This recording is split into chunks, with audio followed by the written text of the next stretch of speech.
Hey everyone, Brad here. Today I'm going to do a quick walkthrough of the weatherCLI app that I made for Ruby, and one of the Ruby gems that I use for it called GemMenu. To see the weatherCLI app, you can find it on my GitHub page, bshrog620/weatherCLI. And we're going to go through just a quick install and running of weatherCLI. I've already downloaded the zip over here, so we're going to unpack it real quick.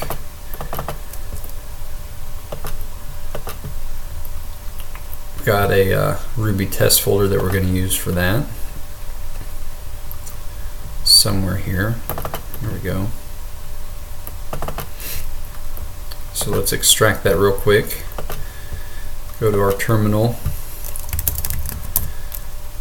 Go to the folder where we unpacked all the contents, and step number one, we just need to do a bundle install. There's some dependencies that need to be loaded here real quick. And now that those have been loaded, we can go ahead and launch our weatherCLI. To do that, simply there's a run file in the lib folder. So step number one here, it just needs some zip codes to pull weather data for. So I'm going to put my local one from Arkansas in here. And now we can choose a forecast, and there's different forecast options. There's a 5-day, a single day, and an hourly forecast. So we simply select which option we want to view, and there we have our weather data pulled from weather.com. If we want to see the single day, it gives a little bit different readout. Tells you what the conditions will be like in a little bit more detail. And finally, there's an hourly option, which kind of goes back to that tiled look, but it gives you an hourly option for the next 12 hours of the current and feels like temperature and humidity and precipitation. So let's real quick look at some of the files, or some of the class objects and methods that are used in weatherCLI. And the main one that's relied on, here's our run file for weatherCLI, and we can see that it includes these menus. And if I open up the menus file, we can see these GemMenu entries and these GemMenu menus that are created inside of all these different methods. And that's using the GemMenu Ruby gem that is on rubygems.org, and this was a Ruby gem that I made specifically for this project. It's something similar to what I've used in Python before. But since we're doing this project in Ruby, I decided to make my own variant of it for Ruby and make that available for everyone to use. So first part of this video is going to just be a quick walkthrough of how to make your own menu using Ruby GemMenu. So let's go to a demo folder here and first of all, let me make sure that I have GemMenu installed. GemList. And yes, we have it right there. If it wasn't installed, it would simply be doing something like this.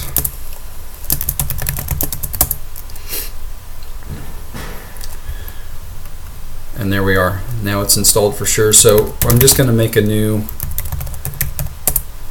demo file, and let's go through setting up a quick menu that you might see for a CLI. So the way this works is that each menu is going to be made up of entries. So you have menu objects and entry objects, and we use methods to kind of construct those objects, and then the method will return the new menu object. So usually when I'm doing this, I try and keep the method name similar to what I would expect the menu object to be referred to as. So in this case, I'm going to have a method called main menu. Usually start these methods with an empty entries array. And now we just need to fill our entries array with whatever kind of options we want to see on our menu. So for example, I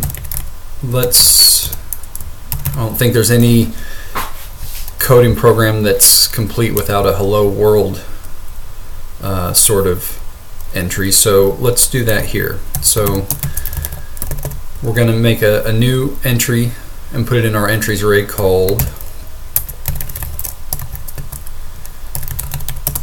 hello world. Now the first parameter that gets passed when we're creating a new entry, entry.new, is simply how our, let's scroll up to our weather gem entries.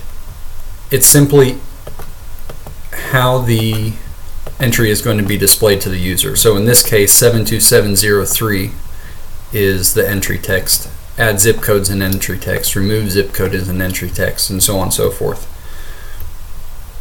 So for this, hello world is going to be the entry text. Now the next thing that we need to tell that we use to describe our entry is the next method or menu that's going to be launched if the user selects that. So in this case, we're going to say hello world.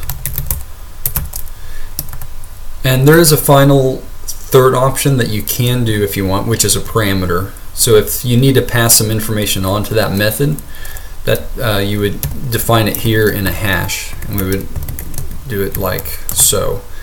In this case, we don't need to pass anything on to hello world. We're just going to make it say hello world. So for now, let's just call this good enough for our first menu, and so now we're going to return our new menu.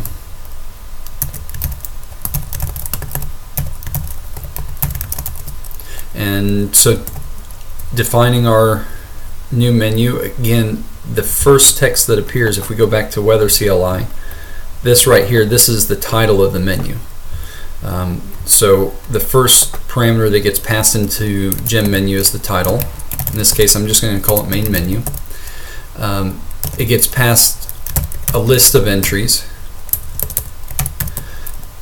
And again, there is a final third optional parameter if you need to, which we'll use in a little bit. Mainly the most common thing that's going to get used is previous menu. And whenever you start running into nested menus, previous menu is what's going to tell GemMenu what to back up to if the user selects the back option.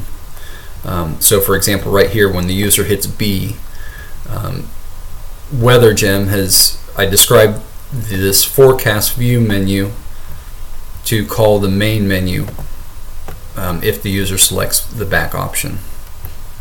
So that's where you would describe it, is when you're making a new menu. So that's all we need to create our main menu. Now, we said that we want it to execute this method hello world, so now we need to go ahead and define that method real quick. And we're not going to pass it any parameters or anything, and we're just going to have it do something real simple.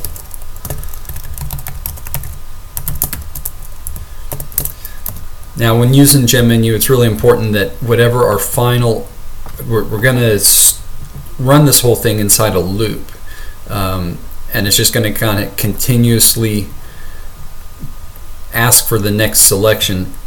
So it's important that whatever methods we call here, when it's done doing whatever it needs to do, it simply returns whatever menu we think the user wants to see next. So in this case, main menu. So now to get this loop started, I'm going to say that our menu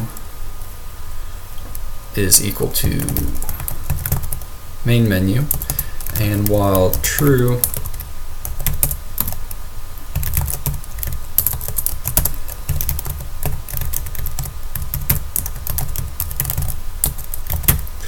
so just like that. So I created an initial object based on main menu, so this menu is going to have this menu object passed to it, and then while true, the next menu is going to equal whatever the current menu is, retrieve selection. And what retrieve selection does is it takes care of displaying this menu and then asking the user for a selection. When the user makes the selection, it's going to execute whatever that method is. In this case, puts hello world, and then it's going to return whatever menu we think the user should be directed back towards, in this case main menu. And so then it's going to loop through again and and ask the user for a new selection. So real quick, let's just see what that looks like. Pretty simple so far. Oops. Did I save that? I did not save it. There we go. Yeah. And so here's our menu, right? So if I select number 1, I should see Hello World, and it directed me back to the main menu like we expected. So pretty simple. Let's go ahead and let's make this a little more complex. I'm going to create global variable up here. And now for our new entry, we're going to add another entry here.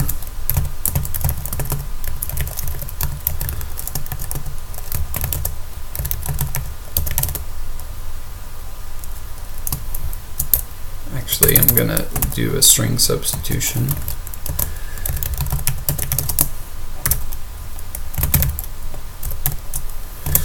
So now say hello to name. So now we're going to see what it might look like if we wanted to pass a parameter onto the method instead of just calling an empty method like hello world. So I'm going to call this one say hello, and now we need to pass it. Let's make this full size. So there we are.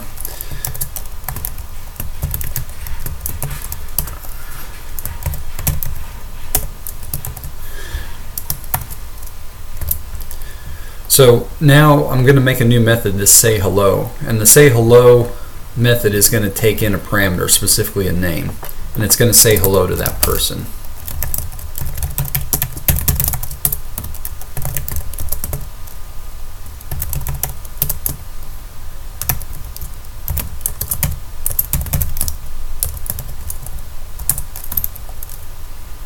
And again, when we finish up here, we always need to make sure that we're telling it what menu to return the user back to. So yeah, that should be all that needs. Let's try running this demo again and see what happens. Oops, got the wrong number of, right here, too many parentheses. There we are. So we can see that it correctly substituted in our variable name, and now if I select number 2, it passed on that variable name to our method and said hello Brad. So let's do one more option here. We're going to make an entry that points to another menu, right? Let's make a menu.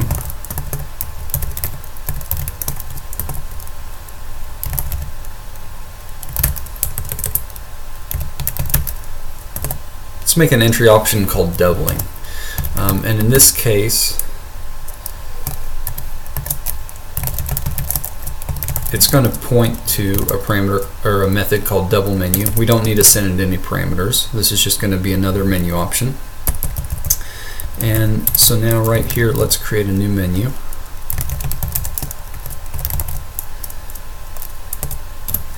And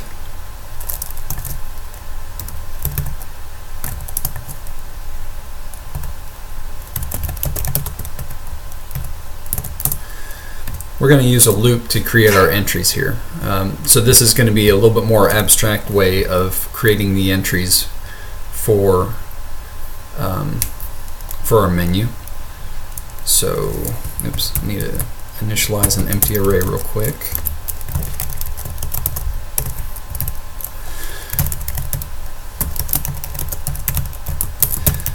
GemMenu entry.new. I'm going to just use that I value for the entry.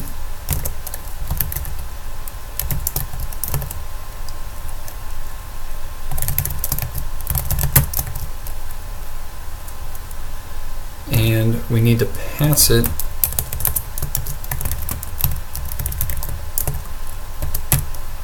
our parameter I.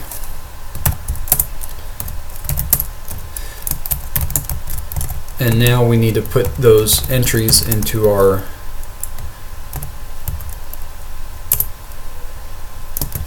select a number to see it doubled.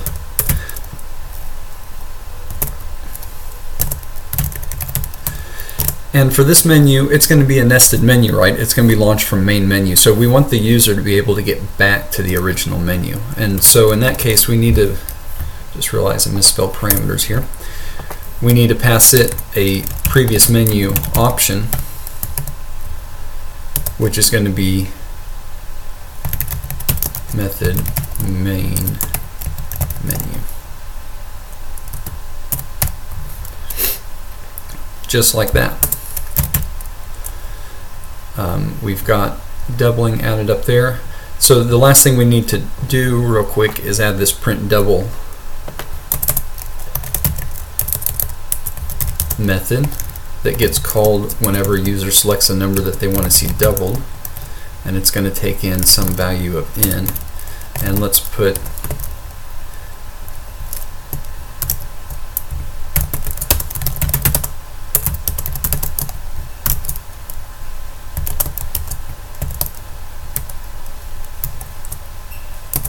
and then last part of creating these methods for GemMenu is, again, sending them back to the proper menu. So in this case, I think that they should just go back to this doubling menu rather than the main menu, right? Maybe they want to see some other numbers doubled, so we're going to call doubling menu and end. Let's give this a go, see if I made any typos. So it launched, so good sign so far. If I select number 1, I get hello world. Selecting number 2, hello to me. Let's see what our doubling menu looks like. And there we got an issue. Looks like a typo here. Entries. Oh, right here. Not entires. We want entries. Let's try that again. And let's go to our doubling menu. Another is not. This usually happens because I have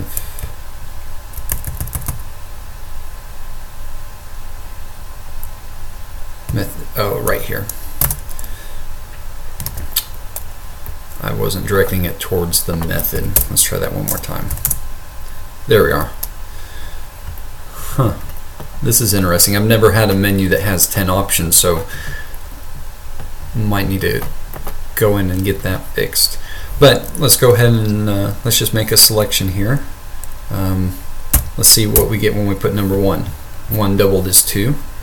When we put 3, we get 3 doubled is 6. And we notice now there's this back option also, right? So if a user selects B, it's going to take them back to the previous menu. So this is kind of how GemMenu works. Lets you create these nice menus, gives you a clean, consistent look, and a little bit of color just to make them a little more visually appealing and easy to read. We'll see if we can't get this little bug corrected here in the next day or two. But now taking this over to the weatherCLI stuff, let's go ahead and look at some of those files. Close this one out. Go and make this larger. So again, our run file created these. It launched those initial menus, right?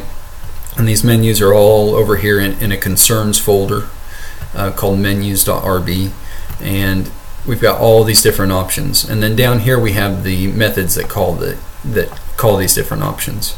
We can see here that, for example, when we say display 5-day, when that user selects that they want to see the 5-day forecast, it calls weatherCLI 5-day. So let's look at what some of these methods might look like, or some of these class files might look like. So here's weatherCLI. So we can see that within weatherCLI there's a few different class objects, right? There's a single day, there's a 5-day, and the reason for my approach here was just that there's different ways to display forecasts, right? It made more sense to me that on a 5-day forecast you might not need to see very much information, whereas on a single day forecast you would probably like to see a little bit more detailed information.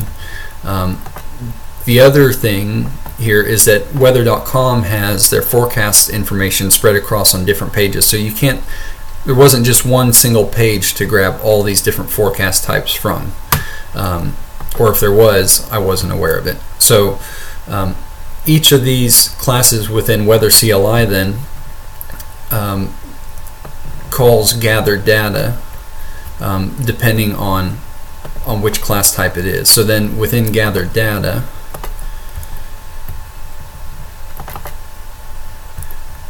right here we can see that again there's objects, and each one has prescribed where that URL exists for the specific data. So the Weather Channel 5-day, if you go to weather.com/weather5day/L and then put in your zip code, it will return the weather for that zip code.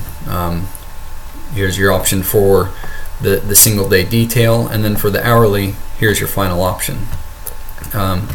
So this gets our data and returns it. It then uses our parse data module to go through and create a hash. So let's look at parse data real quick.